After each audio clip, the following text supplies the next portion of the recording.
যে আত্মীয় টাকা বেশি, দাওয়াত তাকে দেওয়া হয় স্পেশাল দাওয়াত। আর যতই কাছের রক্তের হোক না কেন, যদি টাকাওয়ালা না হয়, দাওয়াতও তেমন ভালো করে পাই না, মেহমানদারিও তেমন ভালো করে পাই না, খাবার খেয়েছি কি খাই নাই সেইটাও জিজ্ঞেস করার কেউ থাকে না।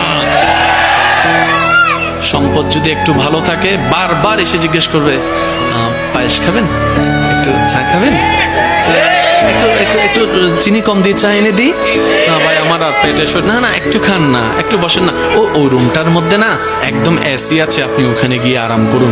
ওই দূরের আত্মীয়টা।